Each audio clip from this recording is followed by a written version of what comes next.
L'Hebdo africain, notre rendez-vous hebdomadaire en partenariat avec le Timbuktu Institute. Chaque mercredi, nous recevons des experts sur les questions stratégiques pour le continent africain. Sport et soft power, l'étoile filante africaine, c'est le thème de notre chronique aujourd'hui. Et pour en parler, nous sommes en direct avec Dr Bakary Samb, directeur régional du Timbuktu Institute. Bonjour et merci d'être avec nous. Bonjour et merci de votre aimable invitation. Docteur Bakary Samb, lors de la dernière Coupe du Monde au Qatar, vous disiez qu'en matière de soft power, l'Afrique n'était pas en jeu et vous rappeliez suite à la performance historique du Maroc, première nation africaine ayant atteint les demi-finales, que le Royaume devait légitimement prétendre à l'organisation du Mondial 2030.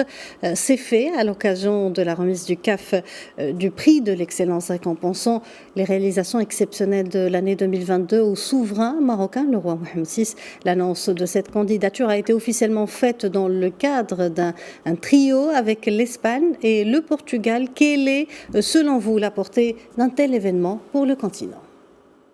Oui, c'est la juste suite des choses avec la performance historique du Maroc pendant cette Coupe du Monde, la performance des équipes africaines et la manière dont les équipes africaines sont distinguées, cela a montré que le continent pouvait prétendre à être dans le carré d'as.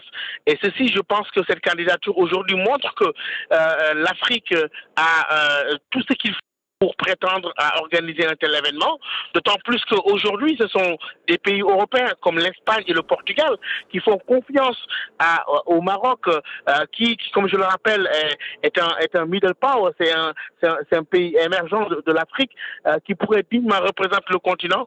Je pense que c'est un objet de fierté, mais aussi d'encouragement pour le sport africain de s'inscrire encore davantage dans la lignée de ce qu'on a connu lors de ce dernier mondial. Mais on dirait que c'est le temps de l'Afrique. Le Sénégal aussi, partenaire stratégique du Maroc, vient de réaliser une autre performance, celle d'être la première nation africaine à remporter les 3 trophées de la CAF. Et c'est un autre symbole d'un rayonnement positif dans le cadre de ce qu'on peut appeler la nouvelle Afrique qui gagne. Il est vrai que de telles performances, et en plus ces deux pays symbolisent ce qu'on peut appeler une Afrique qui gagne. C'est-à-dire cette Afrique-là résolument tournée vers le développement, vers l'intégration du continent, avec une diplomatie qui mène des actions positives de manière constante.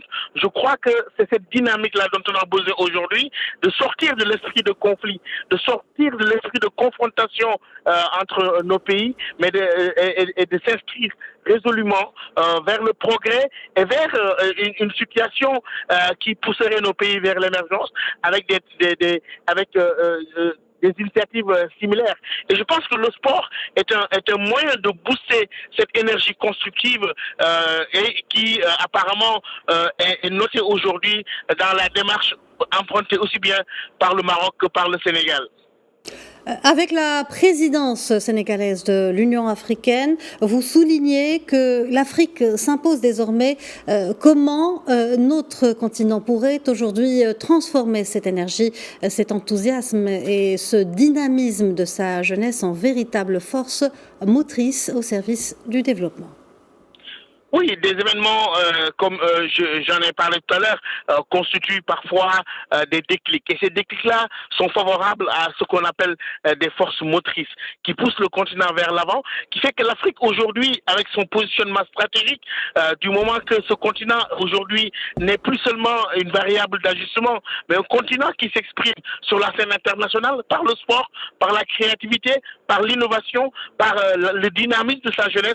Je crois qu'aujourd'hui, si le Maroc obtient l'organisation de la Coupe du Monde, si des pays comme le Sénégal et d'autres vont vers de plus en plus de performances, cela donnera du courage et cela donnera encore de l'inspiration à cette jeunesse africaine qui est pleine de talent pour s'exprimer davantage sur la scène mondiale. Docteur Bakary Samb, merci pour cet éclairage, merci d'avoir répondu à nos questions. Je rappelle que vous êtes directeur régional du Timbuktu Institute.